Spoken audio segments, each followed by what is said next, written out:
नमस्कार, मैं हूं रुचि शर्मा। वेब3 की तमाम बड़ी खबरें लेकर हाजिर हैं हम। सम्मानित Chinese American fashion designer Vivienne Tam, जिनकी वर्चुअल कुत्योर का first ever piece currently Decentraland पर वर्चुअल रनवे पर अपना इंप्रेशन बना रहा है।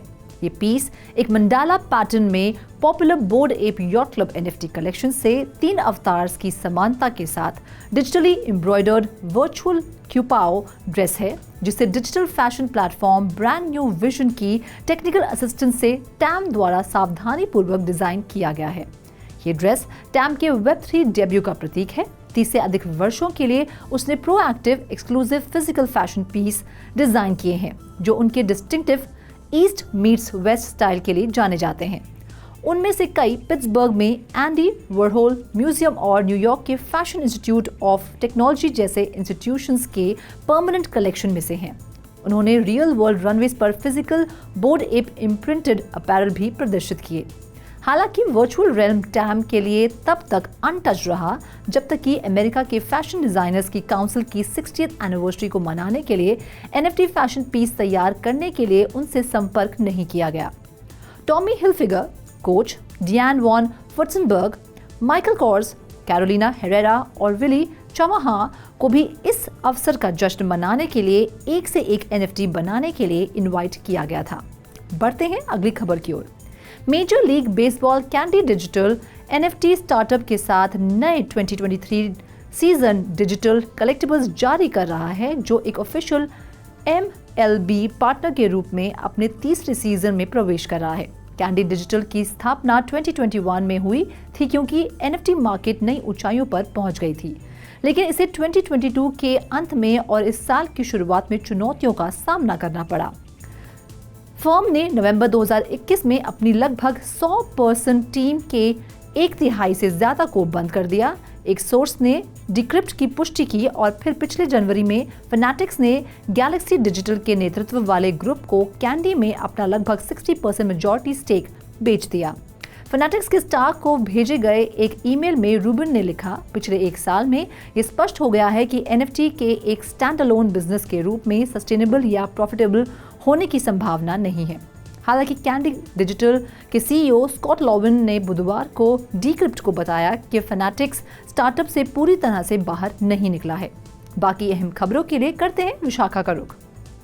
दुबई इंटरनेशनल आर्बिट्रेशन सेंटर एक ऐसा ऑप्शन पेश कर रहा है जहां डिस्प्यूट में शामिल लोग मेटावर्स प्लेटफॉर्म पर आ सकते हैं और रेजोल्यूशन खोजने में भाग भी ले सकते हैं, चाहे वे दुनिया में कहीं से भी हो।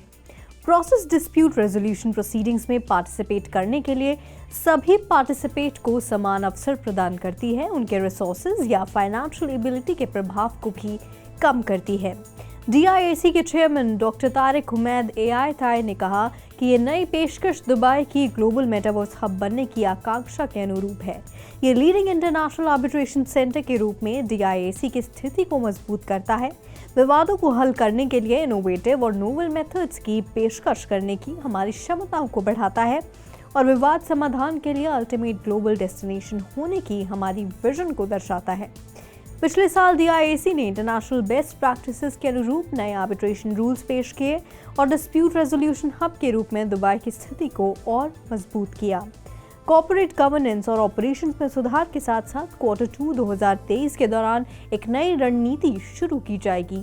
Over to you Sandeep. Russia के डिजिटल रूबल का 1 अप्रैल को होने वाला स्केड्यूल ट्रायल पोस्टपोन कर दिया गया है। ऐसा इसलिए है क्योंकि पायलट को आगे बढ़ने के लिए आवश्यक रेगुलेटरी फ्रेमवर्क को अपनाया जाना बाकी है, जैसा कि state own news agency TASS की रिपोर्ट है।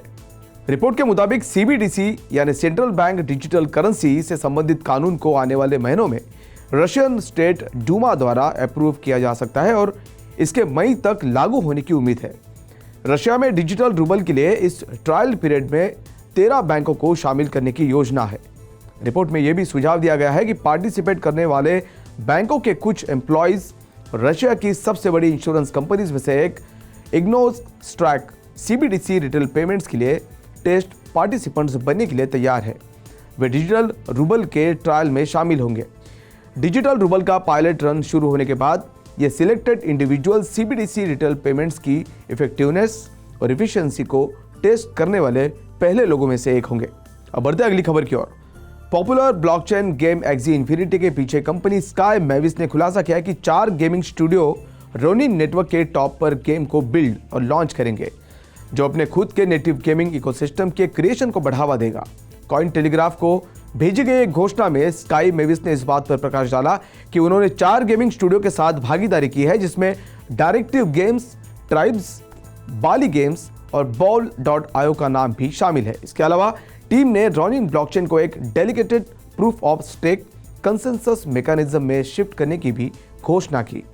स्काई मेविस में बिजनेस डेवलपमेंट के हेड कैथलीन ऑसगुड ने कॉइन टेलीग्राफ को बताया कि इसकी टीम ने घोषित किए गए लोगों पर निर्णय लेने से पहले 250 गेम स्टूडियोज को रिव्यू किया। ऑसगुड का दावा है कि इकोसिस्टम में अधिक से अधिक लोगों को शामिल करने अपने उद्देश्य को प्राप्त करने के लिए इसने कई प्रकार के गेमिंग कंपनियों को चुना है। ऑसगुड ने कहा, नए यूजर और वॉलेट जनरेशन हमारी गेम स्टूडियो स्ट्रैटेजी का एक बड़ा हिस्सा है। हमारा लक्ष्य टीमों के साथ काम करना है ताकि शानदार गेम का निर्माण किया जा सके, जो न सिर्फ वेब 3 यूजर को अट्रैक्ट करे बल्कि लाखों वेब 2 यूजर्स को भी अट्रैक्ट करे।